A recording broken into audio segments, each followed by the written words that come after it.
مدد کے لیے صبح کی دعا، زبور نمبر 3۔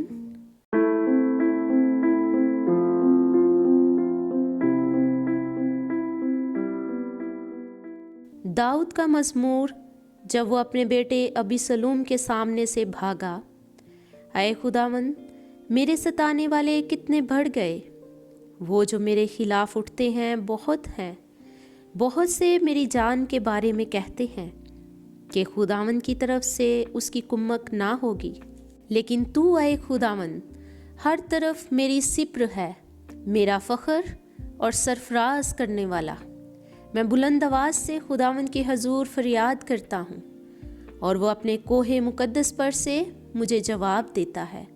میں لیٹ کر سو گیا، میں جاگ اٹھا، کیونکہ خداوند مجھے سنبھالتا ہے۔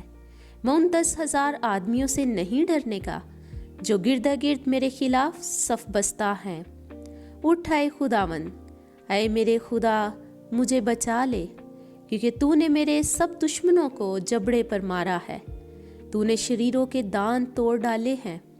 نجات خداوند کی طرف سے ہے، تیرے لوگوں پر تیری برکت ہو، آمین۔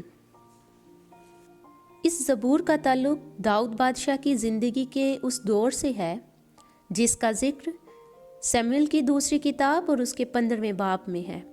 داؤد کا بیٹا بادشاہ بننا چاہتا تھا۔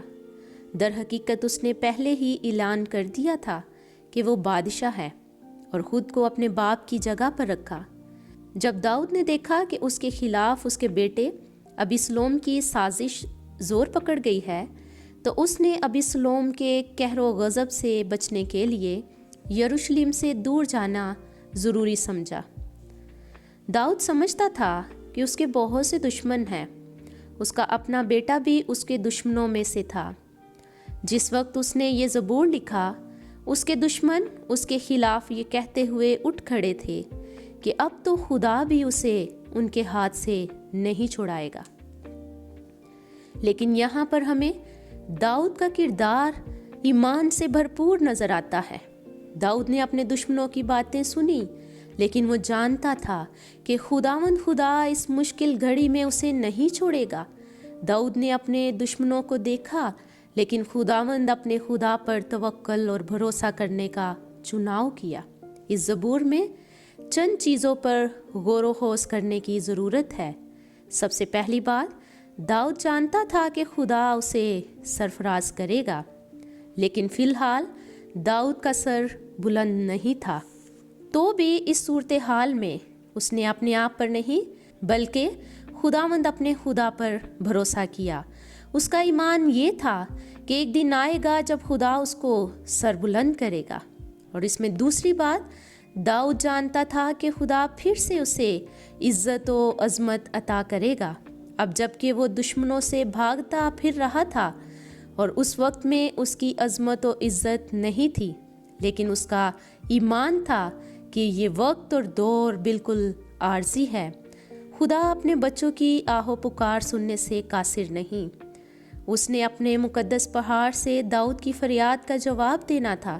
ایک محبت کرنے والے باپ یا ماں کی طرح ضرورت کی اس گھڑی میں خدا نے اس کی مدد کے لیے موجود ہونا تھا۔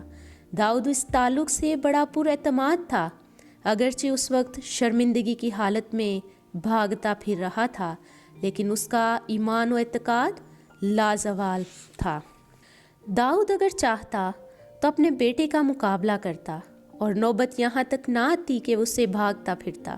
وہ کئی ایک جنگیں فتح کر چکا تھا، اور اب وہ ایک تجربہ کار ماہر جنگجو بن چکا تھا۔ چاہتا تو مقابلہ کر کے اپنی عزت، شہرت اور وقار کا تحفظ کر سکتا تھا۔ وہ اس تخت اور بادشاہت کے لیے جنگ کر سکتا تھا جو خدا کی طرف سے جائز طور پر اس کو ملا تھا، لیکن اس نے ایسا کرنے کا چناؤ نہ کیا۔ اس کی بجائے اس نے خدا کو اپنے طریقے سے اس کام کو پورا کرنے کے لیے کہا۔ مشکلات اور مسائل میں خدا کی مرضی اور اس کی دلی آرزو کے طالب ہونا ہی سب سے بڑا چیلنج ہے۔ اگر آپ کی زندگی میں بھی کوئی مشکل ہے، کوئی دکھ ہے، کوئی پریشانی ہے، تو اسے خدا کے حضور میں رکھیں۔ خداوند کی شکر گزاری کریں کہ وہ مشکل گھڑی میں آپ سے دستبردار نہیں ہوتا۔ خداوند کی شکر گزاری کریں کہ اگرچہ وقتی طور پر ہمارے سر جھک جاتے ہیں، لیکن خدا ہی ہے جو ہمارے سروں کو بلند کرتا ہے۔ خداوند مجھے اور آپ کو توفیق بخشے کہ ہر طرح کے حالات میں خداوند اپنے خدا پر اپنا دھیان لگائیں اور اپنے سارے معاملات خداوند کے ہاتھوں میں دیں۔ مسیح یسوع کے نام سے آمین۔